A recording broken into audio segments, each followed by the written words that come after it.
Brasil, que pauta maravilhosa, né? A Mari arrasou, né? Que coisa boa, né? Você tem uma mentora, uma gestora, alguém que vai te orientar numa nova profissão. Adorei. E agora, é um assunto muito interessante também, gente. Presta atenção, olha só. Doutor Luiz Gabriel Signorelli, otorrinolaringologista, gestor hospitalar. Nós vamos falar exatamente sobre a importância da medicina humanizada no sistema de saúde. Bem-vindo, tudo bom? Tudo bem, muito obrigado. Que coisa boa, né? A gente perceber que está tendo mudanças agora para ficar uma situação mais humanizada, né? Porque era tão frio, o hospital já dá um medo. Sim. A medicina, a gente olha o médico e fica com medo. E antigamente, né? Vamos falar antigamente, mas no passado, eram tão frios, alguns médicos tão frios, que deixava a gente mais inseguro ainda.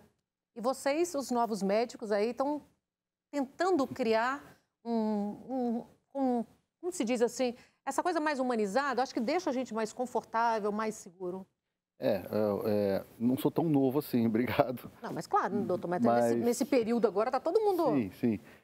Mas a gente fala de medicina humanizada, é curioso, porque deveria ser praxe, sempre. Não, deveria ser uma rotina, normal, né? O médico tem que ser humanizado, né? Ah, mas não é, doutor, você sabe que não é. Infelizmente, a medicina ela tomou um rumo muito estranho e tem a ver muito com o sistema de saúde que foi colocado.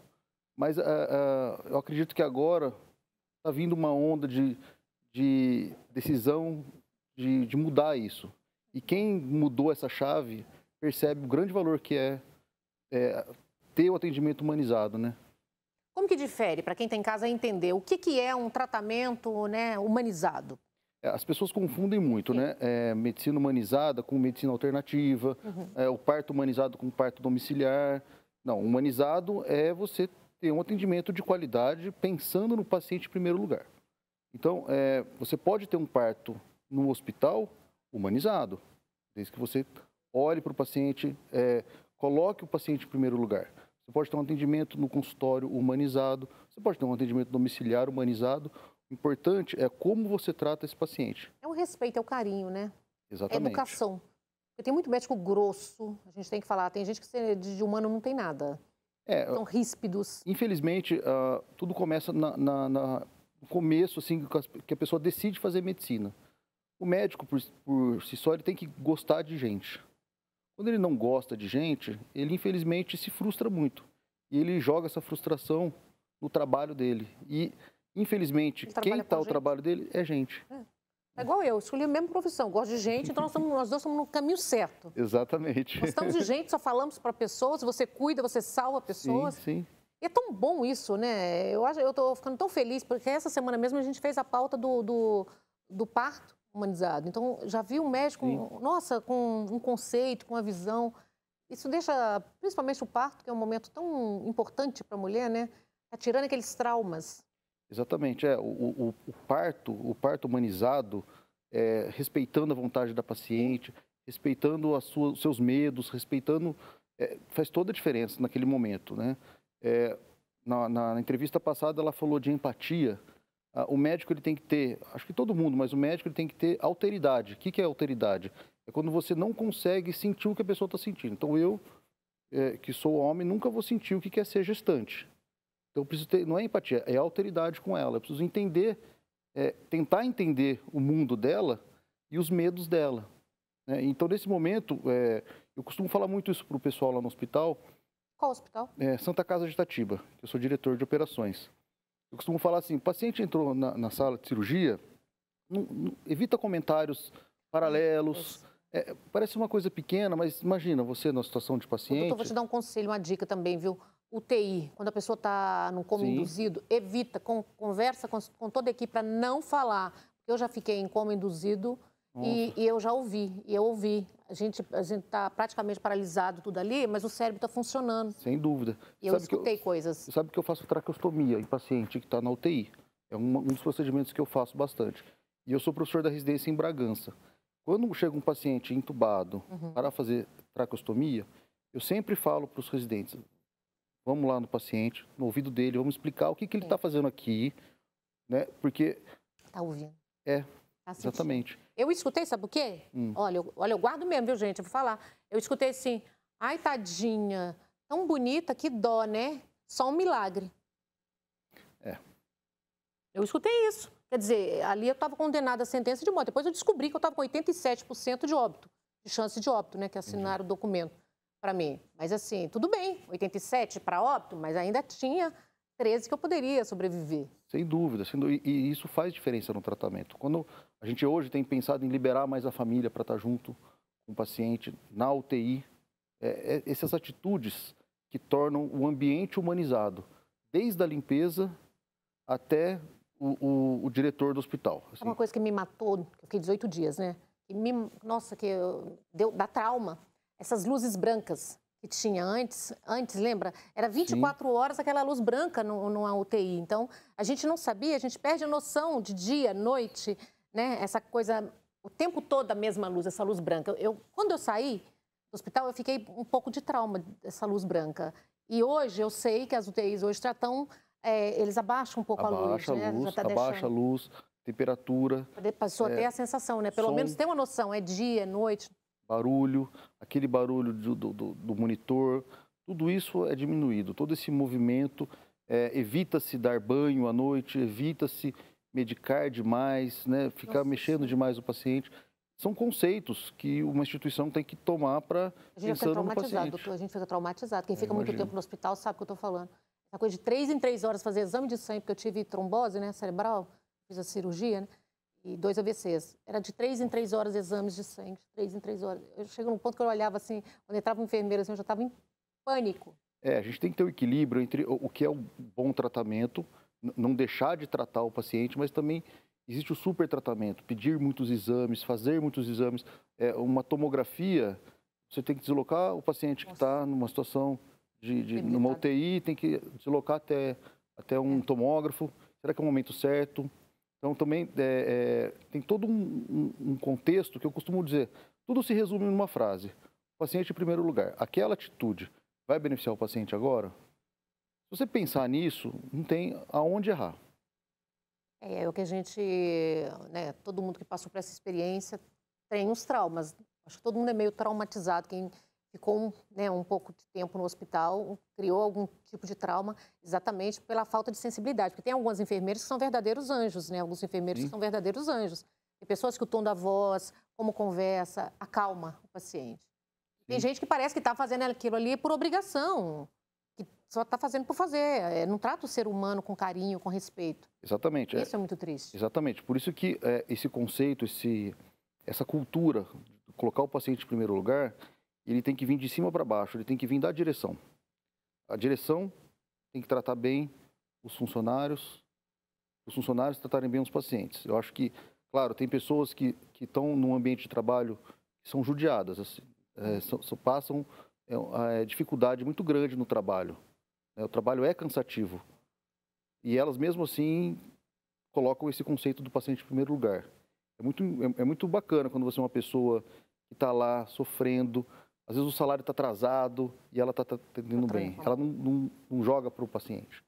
Mas a gente tem que pensar na gestão que começa com a gente. E o médico humanista? O que é um médico humanista? O médico humanista é o médico sensível, mais humano. É, o médico que olha para o paciente, que conversa com o paciente. Né? É diferente. Isso, e assim, não é só isso, porque também tem alguns profissionais, em todas as áreas, que têm um relacionamento muito bom com o paciente, mas também não se atualizam. Então, você precisa ter um equilíbrio de tudo na vida. Como tudo na vida, tem um equilíbrio. Você tem que ter, estudar e estar atualizado é ser humano. Que você vai atuar da maneira mais... E vai dar o melhor para o paciente. Né? Mas também isso não exclui que você seja aquele... Né, a gente viu aquela série House, que ele era um cara super inteligente, mas era uma pessoa que não tinha lida com o paciente. É muito ruim. Para mim, não serve. Doutor, me fala um pouquinho também, esse trabalho que vocês fazem, como que você trabalha, como você lida com a equipe? É uma coisa de um trabalho que vocês têm sempre? É uma conversa, é um diálogo? Como que a instituição faz esse trabalho? É um trabalho de formiguinha. É educação continuada. O segredo, para mim, acho que o grande problema da medicina no Brasil, do sistema de saúde, tanto do acesso ao sistema de saúde, quanto os pacientes muitas vezes não sabem qual o acesso que ele deve entrar para o sistema de saúde. O sistema é utilizado da maneira errada. tudo é educação. E dentro de uma instituição, educação continuada.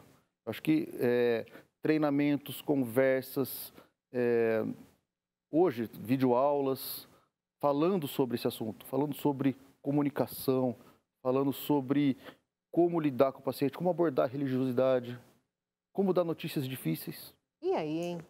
Esse é um momento muito difícil, né? Muito. Tem pessoas que são mais, assim, preparadas para passar essa notícia? Tem. Tem que ter todo um preparo emocional, né? Como eu trabalhei em UTI por algum tempo, nessa pandemia, então, trabalhei bastante, sala de emergência, trabalhei no SAMU, eu lidei muito com notícias difíceis. Então, eu acostumei a dar notícias difíceis. Eu consigo dar notícias difíceis de uma maneira que... Não que ela fique menos difícil, porque a notícia vai ser difícil. Mas a pessoa pode ter, pelo menos, se sentir um pouco amparada. Exatamente. O que eu costumo dizer, a pessoa ela tem que sofrer, o familiar de uma pessoa que morreu, ela tem que sofrer porque o familiar morreu. Ela não tem que sofrer porque o médico deu uma notícia de uma maneira grossa, dura. Aí é muito injusto. Então, assim, também não temos que transformar a notícia ruim em notícia boa, porque ela nunca vai ser. Uhum. Então, tem toda uma estratégia, conta muita experiência também para dar notícias difíceis, né? Vai ser difícil, hein? Você chega ali, você pega a pessoa no desespero, né? Porque quem já está ali já está no desespero, né? Cada um reage de uma maneira, é muito individual isso. Eu dei muita notícia difícil, muita, de morte para a mãe, né? Não é fácil, não é fácil. Realmente... E como que você cuida do seu emocional?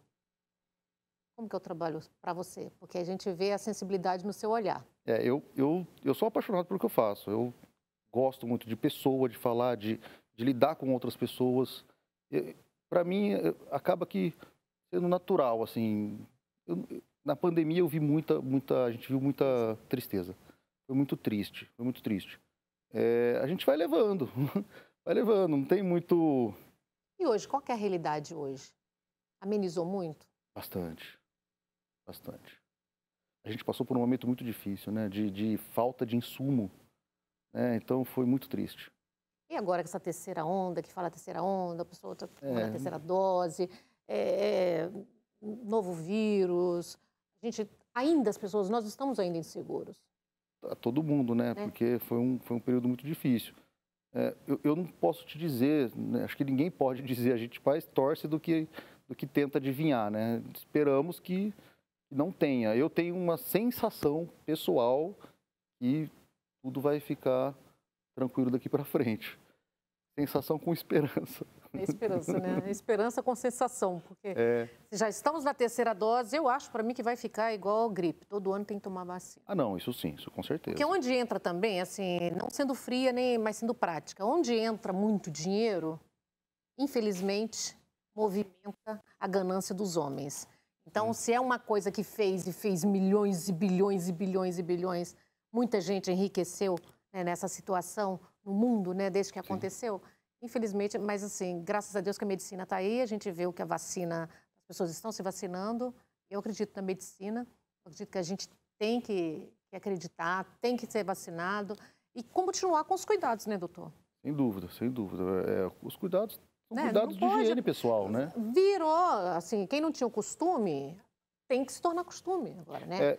Máscara, álcool em gel, lavar as mãos. Eu acho que tem situações que é justo continuar, né? Você vai num restaurante e vai pegar comida naquele balcão de self-service, acho justo continuar usando máscara, né? E a luva. Né? Não tem nada de errado com isso para sempre, né? Achei muito melhor. Agora, na rua, nos ambientes fechados mais para frente, acho que talvez... o que estão agora trabalhando. Que vai ter um momento para isso, né? Eu não posso te dizer qual que é esse momento, mas eu acho que algumas coisas é questão de higiene, né? Eu acho também, eu gostei muito. Convida, você tem alguma rede social? Você posta coisas lá? Tenho Instagram, @LGSignorelli, com 2 L's, né? Eu posto lá algumas coisas, eu tenho um site também, que é cirurgia crânio-facial, que eu sou cirurgião crânio-maxilofacial. Nossa Senhora. Mas assim, no Instagram eu posto mais o meu dia a dia, eu não posto tanto, porque às vezes o trabalho é tão pesado que não dá tempo Não dá de para postar. postar, né? O dia tá difícil, né, É a hora que eu doutor? falo assim, pô, isso aqui é legal, dá para postar, mas aí passou o dia, já foi, já chegou outro problema, já veio outra coisa. E a Santa Casa, onde fica? Em Itatiba, Santa Casa de Itatiba. Uma cidade a 80 quilômetros daqui, de São Paulo. É uma Santa Casa muito bem estruturada, muito bem organizada. Estamos fazendo um trabalho lá, assim, de educação continuada para justamente botar o paciente em primeiro lugar. Esse é o mantra. Obrigada, doutor. Obrigada por ter Obrigado vindo você, aqui, Nani. viu? Volta Obrigado. mais vezes, tá? E À parabéns, disposição. viu? Parabéns por toda Obrigado. essa sensibilidade de levar a medicina com amor antes do Sim. dinheiro, que as sem pessoas dúvida. levam muito, né? Sem dúvida. Obrigada e parabéns, Obrigado, tá? obrigado a você. Tô indo, Brasil. Obrigado pelo carinho, obrigado pela companhia. Um beijo no coração, ó. 3 vezes pra vocês, o que vocês desejam pra gente, tá? Muita paz, muita luz pra todo mundo. Um final de semana maravilhoso. Se beber, não dirija. Cuidado, viu, gente? Até segunda. Tchau, boa noite.